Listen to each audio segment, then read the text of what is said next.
you know, Infinite happened, and you're getting more into the shady character, and there's an infamous pact between you and the other members of D12, which has been written about, which was that if one of us leaves and makes it, he comes back for the rest of us. Oh yeah, that was kind of Proof's theory too. It was just like, you know, Proof was kind of on the verge of getting a deal at the time with Tommy Boy, and there was just, you know, there was this aura that felt like what we were doing was the right thing, and we felt like if we, you know, because we were all kind of making a name for ourselves on the local scene or whatever, and we all just felt like, well, you know, Proof kind of brought it to our attention, like, look, here's the deal. If we get a deal as a group, then we could be, you know, like a mini Wu-Tang or something like that. Yeah. You know, that was kind of his idea.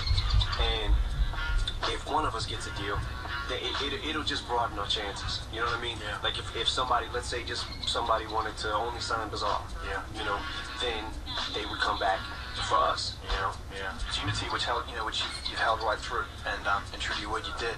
But in order to get to that point, to be that individual that broke out, there was an infamous connect between you and Dre. Was it a phone call? The actual thing that happened with me and Dre, I'm gonna try to make this as quick of a story as possible. We had put out the Slim Shady EP, right, and it sold, I want to say, 250 copies. And basically, what happened was we only had, I think we had 500 pressed up, and it sold like 250. It was close to the 300 number. So Mark Bass, from the producer producer at the time, he basically was putting the money into it, right? Well, we got this call from a guy in Vegas that said he wanted to buy 2,000 of those tapes. So Marky ended up putting like his house up for a third mortgage or something crazy, and it was like it's all or nothing. You know what I mean? Like all the marbles are going into this. So, you know, did it feel like that to you at the time? Was it like this is the make or break moment? Oh yeah, definitely. You know, back to 9 yeah, right. So yeah. I mean, plus if nothing had happened at that time, I probably would have still kept rapping, but would have broke my spirit so bad that I don't know how I'd even sound today. You know what I mean? Yeah. But anyways, so this guy wants to buy this like 2,000 CDs and cassettes. I don't know, combined or each. I don't know, some crazy number to us at the time. So we go out there, and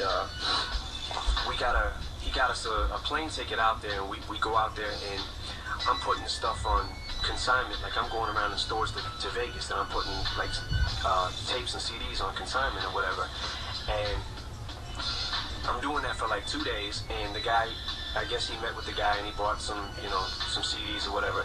And then I come back to the motel we're staying at, and he says to me when I walk in, he's like, hey, we got a phone call today. Yeah, from some doctor.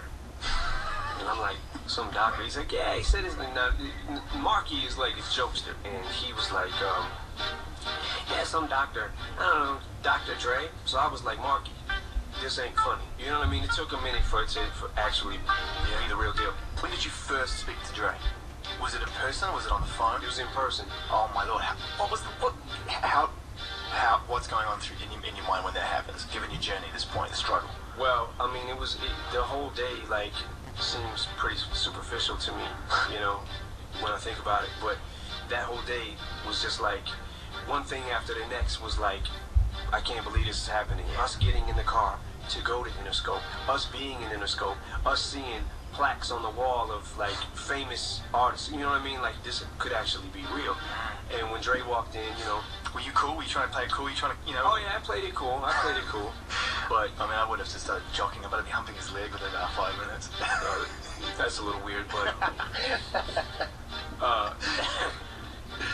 yeah, I'm thinking that in my head. I'm thinking I really want to hump his ankle, not his leg, you know. And I'm just like, I played it cool, you know, and it was like, because I didn't want to act like I was like overzealous or too much of a fan to be like, you know, to not be.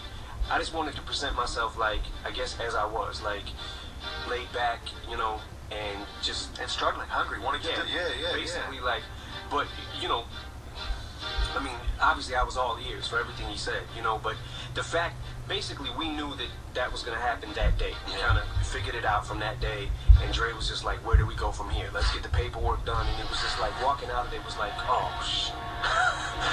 Now your life could I mean, change like that. afterwards, I was like jumping up and down, like hysterical, like, yo, Dr. Dre, you know what I mean?